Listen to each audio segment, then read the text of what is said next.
Hey people, what's up? Duncan here. Um, let's talk Niners offseason.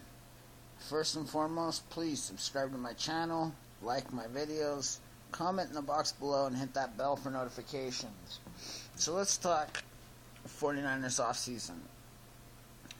Okay, first and foremost, the very first thing that you do, or that the 49ers have to do, is fix their coaching staff, specifically on the defensive side of the ball.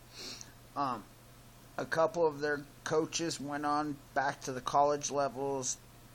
They've lost a couple coaches, not a lot of coaches, but a couple. And it's a great chance to build on a coaching staff, specifically the defensive side of the ball, that knows exactly what we want to do for defensive philosophy. So, the first person we need to call up and bring aboard is the defensive coordinator that the Seattle Seahawks just released. Richard Jefferson, I think his name is. He's a guy that's been with Pete Carroll since USC. He has a vast and intimate knowledge of exactly how we want to run our defense, what we're modeling our defense on, and he has an idea of the intensity that we want to bring and the personnel we're looking for to fit that type of defensive mold. He has experience building that defense in Seattle. He was part of the 2013 Seattle Seahawks defense. That was one of the best ever. Okay, so let's go into that for a minute. So now you have this Richard Jefferson. You make him an assistant defensive coordinator / quality control. Now him and Salehi work together to build a tough defense. This guy even knows your linebacker positions. He can work on the defensive line. This is a guy that can look upon all the different aspects of the defense, even the secondary. So he can look over the secondary, and he knows the type of players that we want to bring in the secondary, okay, to fit that mold. Now, with him on board, another man that I think we're overlooking is a guy that really has proven to be a not so good head coach. Okay, he wasn't a good head coach in Jacksonville, but he was part of that 2013 defense in Seattle. And this is Gus Bradley. You can bring him in to help with the linebackers, to help coach that defensive line. Here's a guy that is another one that knows that defense that we want to run. He's a guy that it can be put and installed into place to create that defense, and he knows what we're looking for in personnel as well. Now, if you still need one more coach, I think that's a great chance to bring in a legacy guy. A guy like, I don't know, Bill Romanowski, maybe, who knows the linebacker position that Bill Walsh's defense ran, which is similar to the Seattle type defense, and he has ties with the Broncos and John Lynch. So he played with Lynch. Lynch likes guys that he played with. He played on Kyle Shanahan's dad's team. I mean, this is somebody that knows the team. He knows the right people in the organization. He could get a shot at becoming a linebacker coach for the 49ers. Now, it's a long shot because there is some animosity between him and the owners, but this is something that could prove to go a long way towards bridging the team between the past and the future. Now, next, if not Romanowski, maybe San Francisco should look into getting Justin Smith. He's a young coach in the college levels, And I know that he just recently made a commitment to the college team that he's on, but here's a guy that I believe if you could offer him the right job, which may be a defensive lineman job on your team, here's a guy that knows how to prepare the team. He knows what it takes to be a veteran. He's loved by the fan base. I mean, if you can get Justin Smith, that's a solid defensive coaching staff. Even Romanowski brings a solid knowledge and defensive coaching staff. Now, with that intensity in the coaching staff, it's going to drain over into the players. Okay, now, I haven't mentioned the offensive side of the ball because I believe Kyle Shanahan is the biggest part of that offense, and a lot of his key coaches are still going to be around. So, I'm not worried about the offensive side of the coaching staff. It's the defensive side. So now, with the coaching staff set, the next thing you do on the off season is you look into your free agency. Okay, and of course you got guys scouting in the college ranks, of course. Don't leave me that out. I already know. But I'll get to that later. So, you go in and you start the off season, and you go into free agency. So the first thing you got to do is bring Garoppolo back. This is going to be huge. You know that he wants to come back. You know that he also wants to make some money. So here's what I see. I see Lynch taking Garoppolo, sitting him down, and explaining to him what makes Tom Brady so great. Here's a guy that Garoppolo followed, idolized, and really looked up to his entire career so far. But what makes Brady great?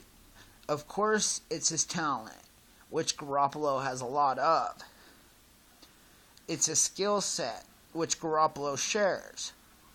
But it's also the fact that Brady's willing to take pay cuts in order to bring the players he needs to win onto his team. So with that being said, I'm not saying Brady's an inexpensive quarterback. He makes his money, but he's not one of the highest paid quarterbacks in the NFL like he should be. So with Garoppolo thinking that, you get Garoppolo to sign a 4-year, $20 million contract. Okay, per year. $20 million per year. Now suddenly you're looking at $96 million still left in your books, and you got a solid 1-2 quarterback core for the future in Garoppolo and brethren. Now, you look at Garoppolo and you say, hey, let me go work on the defensive side for a minute. I'll get back to your offense here in a few. I want you to think about this, though. You've seen how well we did at the end of the season, Garoppolo.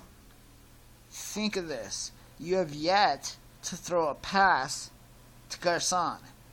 Garcon has been injured and on IR the entire time you ran on the 49ers. So, you're getting a potential 1,000-yard receiver back from IR that you have yet to throw to. So that's like bringing in a free agent weapon that's already been on the team. So let's start there. So Garoppolo's thinking, okay, yeah, you're right. Okay, that's a good start. So now you go to the defensive side of the ball and you get your coaching staff and you say, hey, that Seattle defense, not only is it solid up front, which we're trying to be, we're getting there, but it's got the secondary where you got one big, solid cornerback, physical, and you got another that's quick, fast, willing to jump routes. So you think to yourself, if you're going to rebuild the Seattle-type defense in San Francisco, you have to get that type of corners. So the first thing you do is you talk to a corner that is literally being, he's most likely not coming back to New England. He's one of the best corners in the league. New England's already said they've already tried to trade him before the season even began, and Malcolm Butler stayed. So here's what you do. You go to Malcolm Butler and you say, hey, you used to play on Seattle in 2013. You were the Super Bowl MVP in Seattle that year. You made some great plays, one of the best defense, Legion of Boom. We want you to come and play that same role in San Francisco. We want you to come back to San Francisco, and we want you to be on our team and help us rebuild that Legion of Boom in San Francisco. And we want you to do it for $15-16 million. Now, Malcolm Butler's looking over there and thinking, I can see some similarities over there. There's Garoppolo, a friend of mine, someone I've played with, someone I know. That's interesting. So now, let's say Butler signs. And so now you got one side, you got that speed, you got that person, that all-pro that can jump the corner, that can jump through routes, that can pick sixes. Okay, now you need that Richard Sherman type, big, physical type corner on the other side. This is simple. You call up Tremaine Johnson and you say, hey, I know the Rams aren't paying you a third franchise tag. And I know that you're probably feeling a little disrespected the fact they haven't given you a long-term contract yet. So how does a 4-year or 3-year $16.5 or $17.5 million contract sound? Now you got Tremaine and Malcolm who fit that defensive philosophy perfectly. You're down to about $70 million, but your defense is almost a carbon copy of the 2013 Seahawks, minus a couple exceptions. So with that said, the very next thing you do is you say, hey, we got a good linebacking core, but we need a guy that can come in to be an all-pro. We need a guy that is both who can get after quarterbacks and who can step back and pick off passes. And this is easy. You call up Kevin Minter, okay, in Seattle. Or, not Seattle, but Cincinnati. You you bring him in. Now you got a guy that can bring in sacks. You got a guy that, he's aggressive, he's athletic, he's a veteran, and he's probably looking to get out of Cincinnati to go somewhere where he has a potential of winning. So now your linebacking core has Minter, has Reuben Foster, and then on the other side, you have Dumerville, you have Malcolm Smith. I believe you still have Ray Armstrong. I don't know at that point, but you still have a solid 3 linebackers right there. Okay? And you're still looking at about 65 million bucks left for salary cap. And you've fixed your defense. You've added a linebacker, an all-pro linebacker. You've created one of the best cornerback duels in football. Splurge a little bit. Throw $6.5 million to bring back Eric Reed. And now your secondary is one of the best in the NFL. Okay, now you're deep. You're stacked. Add a couple little pieces here and there. Bring in some depth. Now you're looking at one of the best defenses in the NFL before the draft. So you say, hey, what do we need on offense? Well, let's go. First and foremost, hey, Javaris Landry, or maybe Danny Amendola. Okay, you talk to these guys. You bring one of them in. Now you have Garcon. Could you imagine a Landry for 11 or 12 million, or an Amidala for 8 and 9 million? Could you imagine? Could you imagine Garcon, Landry, Goodwin with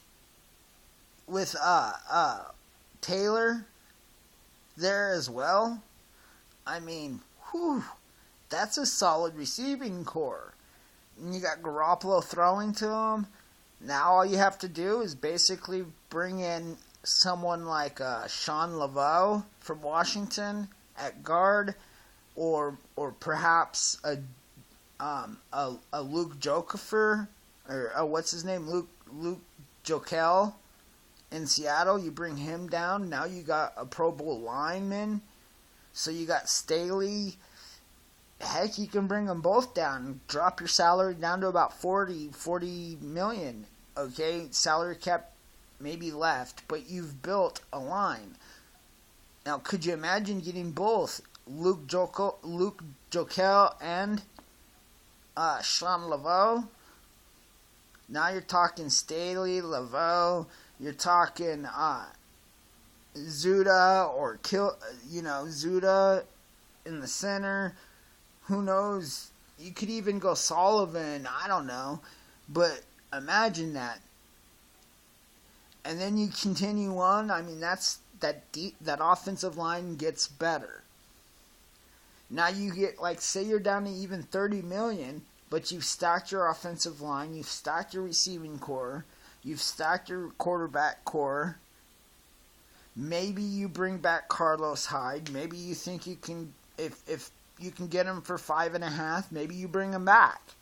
Now you're talking about 20 million, 25 million left. But your offense is one of the best in the league. Okay, you got a deep offense with lots of weapons. You got a good offensive line. You've rebuilt the Patriots in San Francisco, only better. Now, when you continue on from that, having already stacked on the defensive line, you know a lot of those guys are going to get better. Now, you can throw a couple million here and there into bringing back some depth. I don't know if I'd spend free agency on the defensive line. I might draft a defensive lineman here and there. But I really believe that the defensive line is solid and would be best served by just bringing back some of the guys that we got on smaller contracts and building elsewhere on the line. I believe a Kevin Minster improves our linebacking core massively. Our secondary would be top notch. Now, with that said, let's go to the draft.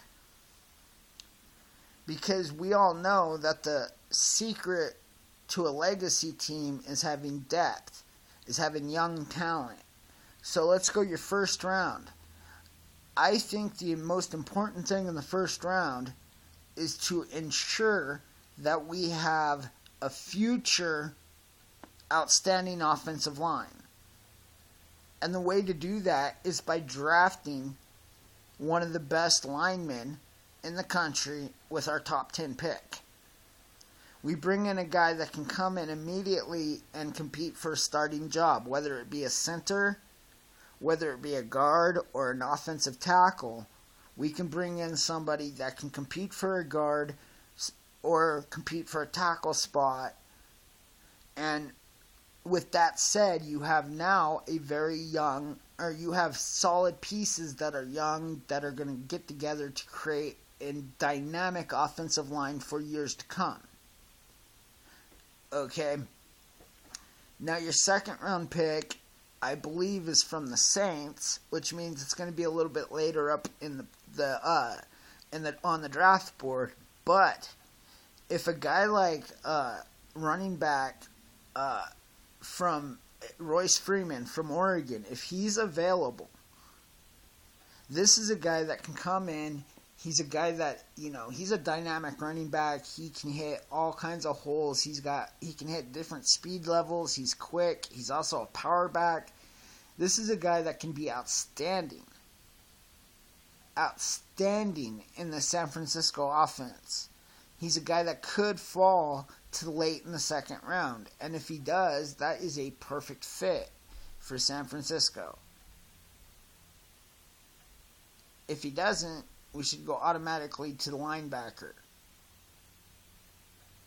With the third pick, we need to go with a safety. Okay, we need to go with a straight-up free safety. One of the best free safeties we can get our hands on in the third round. We need to reinforce our free safety role. We need to bring a linebacker in. We need to get a couple pieces on defense with the draft.